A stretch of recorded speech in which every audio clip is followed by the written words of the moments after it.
Yeah. Well, first off, I think that, a lot of us have heard the diagnosis of Coach Rivera for the Washington football team. And I've known Ron for a while. Got to meet him and spent a lot of time with him at obviously the coaches' meetings and things of that nature. So, I just know our organization we're thinking about Ron and his family and the team. And, Ron is tough as hell, and he'll, we're hoping for a speedy recovery, and it's, just unfortunate, but he's got a lot of people behind them, a lot of people pulling for him. I think as far as the team, I like to give you guys an update of what's going on. CJ Henderson will be back, so he'll be on the field today, which is good, coming from that sickness and then or illness. And then the other thing is we made a move, obviously, Charles Jones, and brought in Matt Flanagan, for tight end. So that moves there. So we replaced that. And then we have, from an injury standpoint, you see Quincy, he'll start to work soon. And we'll take it week by week. And then the other two, nothing crazy, just they'll be week to week, nothing surgery, nothing surgical or anything like that. We have Dede, who has a shoulder, so he's got a bruise there, and Taven's got a bruise on his knee. So we're just going to take it easy and really watch those guys and go week to week. So that's really where we are from a standpoint of injuries, which is I think we're really healthy right now. The other thing is today's a day. I don't. Maintenance is a term that we just use for the day, but I just want to make sure that kind of everyone understands that we started to do the live work. We're monitoring everyone's reps, live reps, strain, and things of that nature. Even though that you guys aren't able to see them, I want to try to give you some insight to what they do. A lot of those guys are for medical reasons in the past that they've had issues with, or in the past have had time struggling, through a season for odds and ends. But what we do is we try to take the workload that they would have in a normal practice and try to simulate that, which we can do because it's all monitored. So basically what's happening is you have a team out there on the field that's practicing, and the guys that are on the field, they just want to, I think obviously they're going to get better. I may not know a lot about them, so I want to look for the consistency of what they're doing. I'm also looking at a lot of matchups out there. It's kind of, we kind of talk about who we want to see go against everyone, so we get different types of individuals. And then the players that are inside, they're doing, they're just having the same amount of tax on their body. They're just not going through, they're not getting hit, what I'm saying? So, but they are pushing, pulling, lifting, doing all those things. So just trying to give you guys a little bit of insight to that. It's been it's a challenging situation, what we're doing. I think that a lot of times we're coming up, I don't want to say it's been a lot of things that are negative. Obviously, this pandemic is very difficult, and there's a lot of things that have changed. But I think, you see some positives that are coming out of this. I think, we were talking the other day, and I told the team this, last year at this time, we've, pretty much diagnosed about 29 colds, where guys have had colds or illnesses, and, we had be able to take care of that. Whereas compared to this year, it's only 3, so you start looking around and you're like, hey, is it the mask? Is it, the hand sanitizer? Is it because we have the building clean? Same thing with IVs. I think that we've kind of fell into something that I think is important that we all take a look at of, we haven't had any IVs, and it's a credit to, I believe it's the ramp up period, what you do, and the acclimation period that have gotten guys, used to the heat down here, because it is very difficult when you just come back in and right away we put those players out on the field and tax their bodies in a way that, you're always trying to recover. So I think those things have gone well. I think, the same for, the maintenance of the players and what we've been doing. It's been, much less than it's been in the past. And I believe it's not because of of the practices are easy or anything like that. You know, we're getting the amount of plays that we would normally get in during the preseason game as far as live work. But I think it all goes back to this ramp up period and what we're doing. I think, you know, you look at the soft tissue injuries, they're down. So I think there's a lot of things that maybe aren't really coming out, you know, because our concentration so much is on, you know, wearing masks, being tested every day, you know, whatever it is with COVID. You know, we have one player still on the COVID list, and that's Ryan Pope. And, you know, you'll see him around. Hopefully, you know, we'll be able to get him off. But other than that, you know, I feel good about the way things are going. I've talked to the players about a couple of things. You know, I'm not going to make any mistakes of what I think someone can do.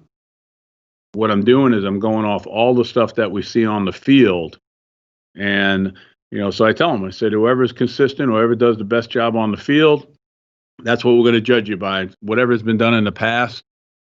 We're not judging that. We're going to judge what we see with our eyes right now. I'm also looking for guys that can get people better around them.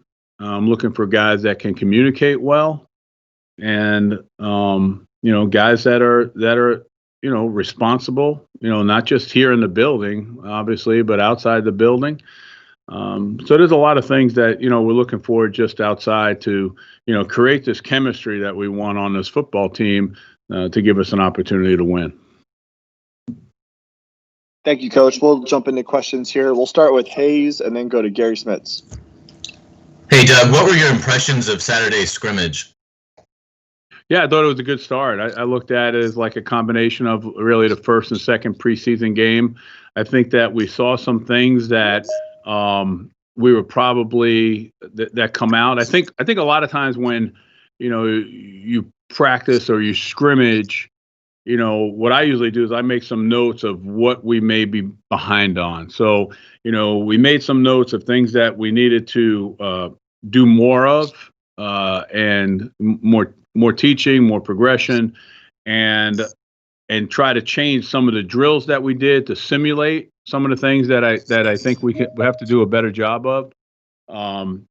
So there was about 4 major things that we needed to work on that, you know, we've adjusted our schedule to work on those things. And I've already seen the benefits of it, you know, in these last couple of days. So, you know, I think that was important. I think that's why you have to do those things, you know, because what you don't want to do is create a false sense of security, whether it be, you know, tackling, whether it be, you know, being in good position where you don't have penalties, whether it be ball security, you know, so all these things that you look at once everything goes live, you know, you want to make sure that you're able to work on those things and don't take them for granted. And I think, you know, those things will come out.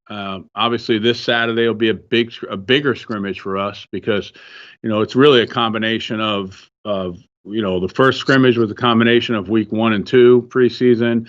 This scrimmage will be a combination of really the third preseason game and the fourth one. So there'll be a lot of reps, you know, this Saturday. Is the Saturday scrimmage, will that be the last high contact practice? At that point, do you like to sort of start getting guys ready for September 13th? Well, I think the one thing that I've looked at and kind of understand from my perspective as someone that's gone through everything and have done things a lot of different ways is that it'll probably be the last real true team, you know, type thing.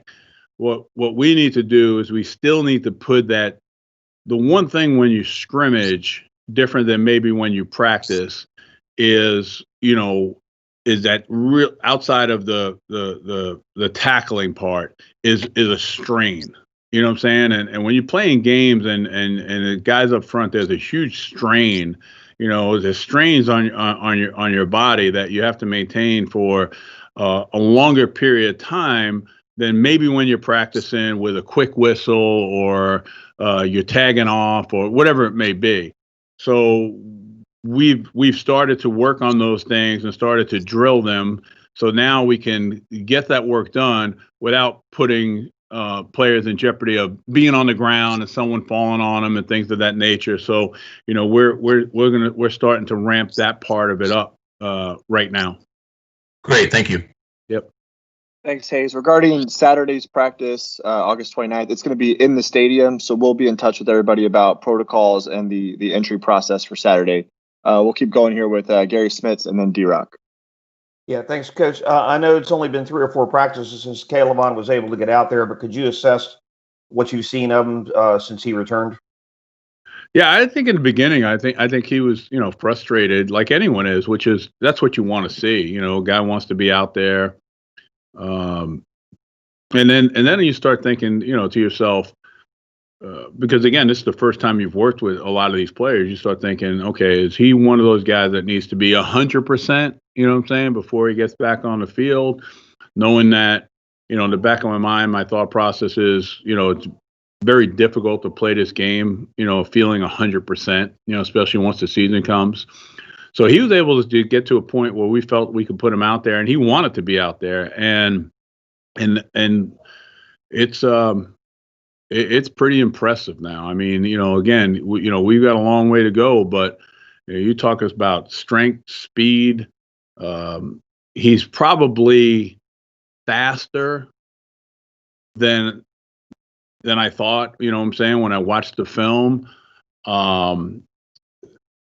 he's definitely, it's been impressive. So, I don't want to jump the gun and annoy someone already. I think there's still a lot of work to do, but, as far as the physical tools, you had a good sense of what you've seen, and this happens sometimes, and it happens in a lot of different ways. You get the player, and, you see him live and you see him every day. I would say that I'm more impressed, with him now and his ability and his talent than I was when we actually took him. And even though we took him in the first round, I know you guys are probably going, oh, well, I mean, guys, obviously you knew what you were getting, but they're a little bit different now. I mean, the guy is extremely, extremely fast, and he covers a lot of ground in a short period of time. And he takes these strides, these long strides, and just closes, quickly. So I'm excited about where he is. Thank you. As far as his talent. Thanks a lot. We still got a lot of technical work to get done. All right, great. Thank you. Thanks, Smitter. Let's go to D-Rock and then Gene. Hey, Doug, those 77 false positives yesterday, I think it impacted 11 teams. Does that cause you any concern about, hey, this is exceedingly fragile. We might be able to do everything right, but if there's a mistake at a lab that's out of our control, and this happens on a game day or the day before a game, it could be hectic. Yeah, I mean, obviously I heard about it. I didn't really get deep into the details of everything, but kind of what I heard about it was exactly what you said. But, the one thing that I never really, I guess for me, there's so many people, there's so many smart people, meaning, whether it be on the PA side or the league side, and, outside consultants and things like that, when things like this happen now, I really feel very comfortable that they'll be able to figure something out and get things done the right way. I look at it as, hey, listen, these things happen now. It's unfortunate for the teams that it happens to, because it does, throw a little wrench in their schedule. But at the same time, I think, hey, listen, this stuff happening now gives us a great opportunity to work things out for the season. I think I have full confidence that the league will work something out, and we'll have different types of protocols or types of testing or whatever may come forward. So I'm not really concerned about that. And on a sort of a related follow-up, the amount of cleaning, sanitizing that has to go into place every single day around here, not only in the building but on the football field, are you amazed that they can get that done day after day? I kind of think, why the hell were we doing it before? I mean, to a certain extent. I mean, when I got that report the other day about just the colds, what I'm saying, like the what I told you guys before, I was like, wow. And I'm trying to figure out, like, okay, why is that? I mean, because we're washing our hands more, or everything's sanitized, the building, the filters, the circulation of air, and all that stuff. I'm thinking of all the colds I had in the past, and it pisses me off. So to say that, I'm not surprised. I think whatever what you find in life and anything that you do, if you put an emphasis on something, usually you can get things done. And, I think there are things that we're finding out and learning in a positive way. I think, we could all look at the negative stuff, but there's things that we're looking at a positive way that I think, is going to be beneficial for us moving forward in the future, for years to come. Thank you. You're welcome. Thank you, D-Rock. Let's go Gene and then Culpepper. Hey, Doug. Just curious. So difficult these days to get any kind of a juice in the return game. What have you seen early on in camp that gives you any encouragement that you'll find somebody that can provide a real spark there? Yeah, I think we've got a couple of guys. I think that obviously Clay Brooks is a guy that we're banking on, and he hasn't given us any indication that he would not be able to do it, and I think he has to earn it. But again, you talk about quick, powerful, inside, outside, one cut. I mean, he has all that ability. I think the guy that's probably a little bit under the radar with it, and he had been a really good returner in the past, is you have Chris Thompson, who's really done a good job there. I don't have any issue of putting anyone back there as a returner. I think I look at that as a play or an opportunity to get something done. So it really doesn't matter, if you're a starter or not a starter, or you're worried about this, you're worried about that. Chris can get back there. And I think we've had, Didi's been back there. He's been there before. Michael Walker's been there before. So we have a lot of guys that have done it. But we also have some guys that I think have the talent to be different. And Gene, your point, that was one of the things that we looked at, when I got together with Joe and Joe DeCamillis and Mike Mallory, and we were looking to say, okay, we're constantly looking to improve our special teams, and we've done well these last 2 years. What's the one area that we need to really look at that we can make a big jump? You know what I'm saying? So, hey, we're top 10 special teams unit these last 2 years because we've worked extremely hard. Special teams are a little bit more fluid a lot of times than other areas of your team, what you're looking for. And we went out there and said, hey, listen, we can really help ourselves, if we can get this returner going. And I think when you look at, I know for me, and I can't speak for Joe or Mal, but I've been involved with special teams, obviously, for a long time myself. And the one thing that we look at when you go and study these teams that, are very good at returning, and you say, why are they so good? Why do they average this amount or this amount? It usually comes down to the returner. Now, I don't want to take anything away from the guys that are blocking or anything of that nature, but the returner is usually the guy that's special and makes everybody else look good. So we think we have a couple of guys, and we're still working through it, that have that ability. So, we made an effort to better that, and we'll see if that effort comes to fruition or, with results when we start playing. Because the one thing that's tough right now, without the preseason games, is that part of it. You know what I'm saying? Where, hey, now you got 11 people running down full speed, and they can, let loose and get after you. So those are some of the things that, we're trying to simulate. But at the end of the day, how do you simulate that? You know what I'm saying? You just say, hey, full go, here we go. And we're going to get some of those just to, make sure that we're right on it. We'll probably get some, within the next 4 or 5 days. And I think that'll give us a good indication of where we are. But as far as what they can do and what they've shown so far, we have some guys that we feel are going to help us in the return game. Thanks. Yep. Thank you, Gene. Let's go Culpepper and then John Reed. Hey, Doug, I just wondered if the evaluation of players is any different in practices and how different the scrimmages are in terms of evaluating players compared to playing preseason games, and if you have to look at things differently than you would have in past years. I think that's why we're mixing it up. I think, I look at it as in college, and meaning that, I want to mix the matchups up, so a lot of the one-on-ones we're able to see. And my philosophy has always been, you have to be able to win the one-on-ones first before you can do anything else. The one-on-ones, then the combinations, then all the other things that take point. If you can't win the one-on-ones, really the rest of it's not going to count, right? You're not going to be as good as you should be. So when you do it, that's why it's so critical for us if we look at what the matchups are. You know what I'm saying? So we want to make sure that we're, I guess the best example, or I'll stay in my wheelhouse with this one, is that, you look at, let's say I'm coaching the offensive line and I'm on one of my interior linemen. Okay.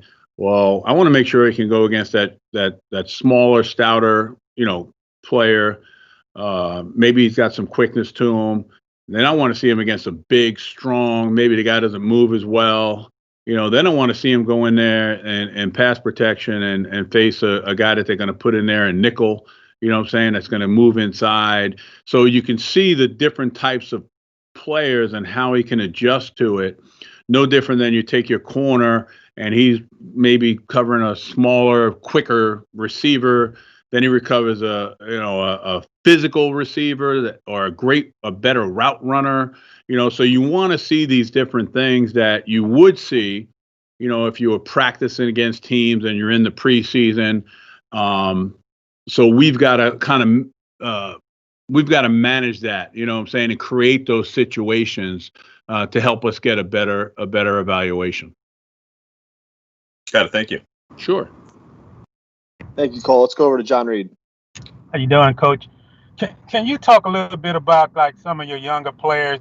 Do you feel some of them have caught on and it look like they are selling on the practice field, like a Colin Johnson, Barku, some of those younger players? What's your assessment of what you've seen so far? I tell you, John. What's been interesting is that this has been unlike anything that I've gone through as a player or a coach. Meaning, for some reason, and I don't know whether it's because we weren't on the field and we had so many virtual meetings. The other thing I think helped is that we had these young guys in here for quite a bit, a long time, a long period before the veterans came in. And what happened was, and I try to explain this, and someone had asked me this question, not from a reporter, but I guess I was in a discussion, and really, I thought when we started, it was probably the closest I've seen a young group from a standpoint of knowing what to do to the guys that have been here already. Okay, and then what usually happens when you start to practice is you get in here and you go right away and you tend to overload the installs early on. And what happens is you see this gap start to widen, where, your veteran players are going, they've done it before. And then now all of a sudden these younger players are swimming. And I said this to myself, or I said this to the coaches the other day. I said, what's interesting, I said, there's a point in camp where we should start seeing that, and we're really not, which is a good thing, for the younger guys, because, these younger guys now have stayed up here. Now, is there still, things? Yeah, there are, but this is the closest gap that I've seen from a coaching standpoint, as the amount of young players where we are with the older players as far as, assignments, knowing what to do, not being overwhelmed. And I think a lot of that is again, the ramp up period gave everyone a chance to understand things and go, and they've been able to process the information and been able to go on the field and compete.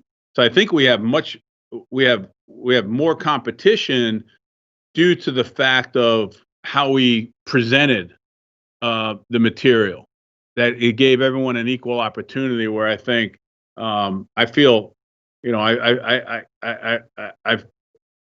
feel that has to be it, because it's not, it's not like, I don't know. I don't want to say something stupid like, well, I don't know if these guys, we got all of a sudden we got a bunch of geniuses, you know what I'm saying? But you know what I mean? I think it was the way it was installed and where we are that has put it close. And I haven't seen, and I won't see it now. I won't see that separation that usually occurs with the older players and the younger players, and you're trying to catch those guys up.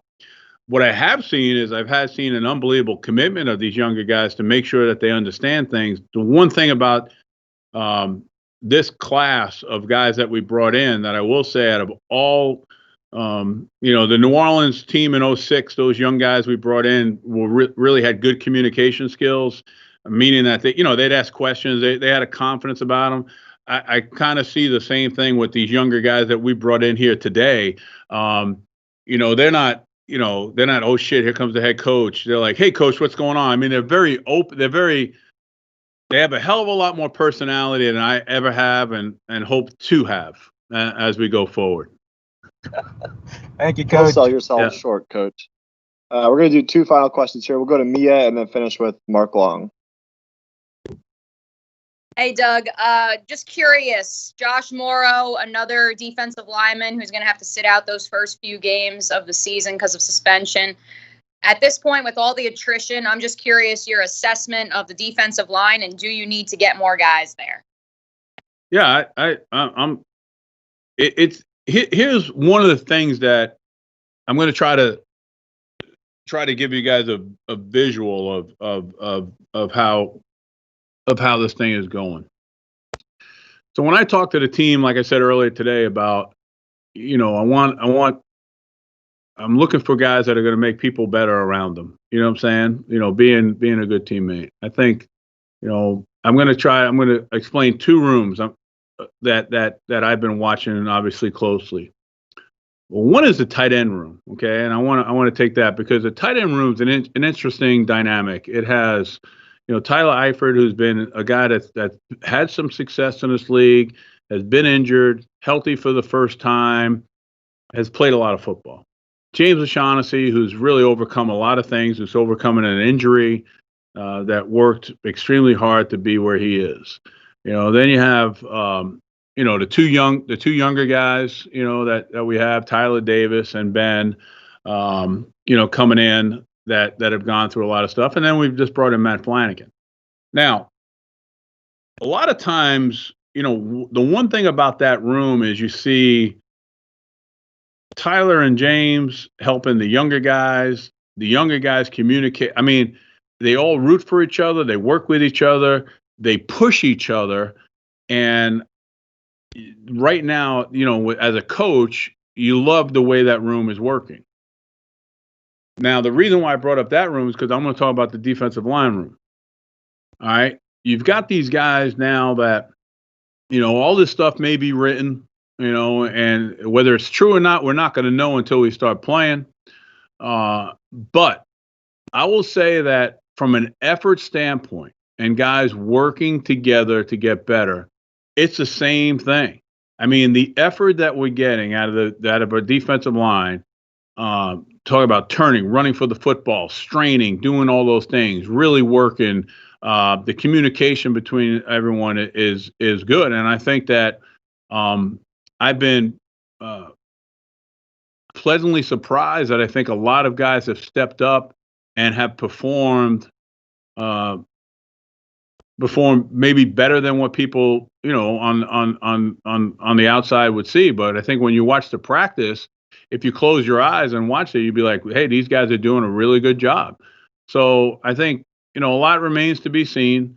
Again, we're trying to do all the matchups and everything. I think we've got, guys that can go ahead and stop the run. And I think we've got guys that can rush the passer.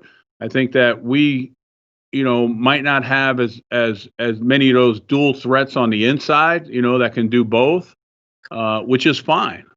So it's going to be interesting. But I think the same thing, when people always say, we're not actively like, oh shoot, we got to go out and we got to get this guy for this position. But I always want to make sure that everyone understands that if something does come available, we feel that it's going to help our football team, and we're going to get better, we're going to be able to do that because, we, along with everyone else in this league, have a list of, guys that, potentially can help us in case someone gets injured or not. And I think that before Taven, bruised his knee, he's a guy that's really picked it up. I mean, I think that, we saw a little bit of it last year, but I mean, this year, he's practicing and performing as well as, I've ever seen him. That's a plus. Josh is back and it's his second year, and, you can see some things that he's working on. It's going to be better. I think, a lot of these inside guys that not many people know about, and, on the outside, they may be like, well, this guy's a 2-down. You keep hearing the stuff about 2-down player, and at the end of the day, if he can perform well on those 2 downs and get us to 3rd down, what the hell's wrong with that? And I think we have a lot of guys that, that do take a lot of pride. Yes, they all want to rush the passer and get sacks, but they have to understand that, let's make sure we can get to a point, what I'm saying, where, we can get people in 3rd downs. And, kind of how Gene brought up earlier, a couple, maybe a week ago or so, we can't win football games if we don't stop the run. And as we're doing everything we possibly can to make sure that we can get that covered. So bottom line, this is the group you trot out on 13th. You're confident in the defensive line as you have that room, right? I say this, my responsibility is, for the organization and more importantly for our team, is to make sure that whoever I put on that field, I have complete confidence that they can do it, and do I feel, is your question, do I feel confident going out and playing football with the group we have right now? I do. I really do. And I think that I've seen a lot. I've seen them getting better. I've seen, and I think the thing that's most encouraging is, whatever, we do have some talent, but the one thing that they all do have is they have an unbelievable work ethic. And I've always believed this. I mean, hard work beats talent when talent doesn't work hard. And our group is, has some talent and they're working their butts off. Thanks, Doug. I'd also thank you, Mia. My mom was mad I never showed you this mask, so I'm going to wear There it you go. to practice today. I know. Her hygienist makes them if you want one. Just let me know. Yeah, I'm all right. I got to wear Jaguar stuff. They didn't win over the weekend. They lost it. They didn't win a game over the weekend. I know the Rays. It's always that, it's every year there's the one team, but we'll see. I mean, they have a lot of injuries. Thank you for pointing out all the negative stuff. You're welcome. You're welcome. Coach, We're going to end on a positive note. Me? What? Ask Coach if he wants me to throw you on mute for a second. Not every coach welcomes having other head coaches on his staff for whatever reason. You got McAdoo and Gruden. I'm just curious how that relationship has grown recently. Have those guys really helped you, at all pandemic wise? And how much trust do you have them and, with this offense right now? I have trust in everyone. I think that, Ben I've known for a long time. I knew Ben when he was out in San Francisco, and then Jay I had met, but I didn't have as close a relationship, with him. I think it's, for me, I'm constantly trying to get better. I'm talking about just me from the personally how I handle my responsibility is, I'm always trying to get better. I'm one of those guys that, I always have a reason for something, so I'm always going to be able to explain it. But if there's something that we can do better, or I can do better, or I can help them with, I want that. And, I think that, not only just from Ben and from Jay, but, from everyone. I think both of those guys are doing a great job. I think, offensively, I feel the communication within the staff is outstanding. I feel that the communication from the staff to the players has been great. So there's a lot of guys that we have that have a lot of experience in all different areas, and I think that you're not if you're one of those guys that think you know everything and all that other stuff, you're going to get yourself in trouble. It might look great in the press and everything. Oh, there's this guy, he's confident. Look at him, but I'm confident in what I do, but I'm always looking to get better. And those guys, I've had help from everyone. I rely on, whether it's Keenan, whether it's Ron, whether it's, Ron Middleton, Keenan McCardle, whether it's, Terry Robisky, who's probably has the most experience out of everyone on our staff, but I'll also rely on some of the younger guys, and what they see. I like to get people's opinion. And the only thing I can't stand is I can't stand people that they're going to tell me what I want to hear. You know what I'm saying? I want people to be honest. I want people to be upfront. At the end of the day, that's what's going to give us a chance. So I've never been worried. I think if you become paranoid or worried or anything like that, you never have a chance to grow. So I feel really good about where we are from that standpoint. All right, guys. Thank you, Coach. Appreciate the time. I'll send out a text here shortly with the maintenance list for today. You got any concluding comments, Coach? That's the first time you've ever asked me that. Where'd that come from? You do an opening statement and a closing statement. You yelled at me once. I got an opening statement now, closing statement now, and then all the shit I got to do in between. What's there we going go on? Again. You actually caught yourself earlier when cursing, so I was proud of you. I said shoot. I said shoot. I know, but now you had. Yeah, there you go.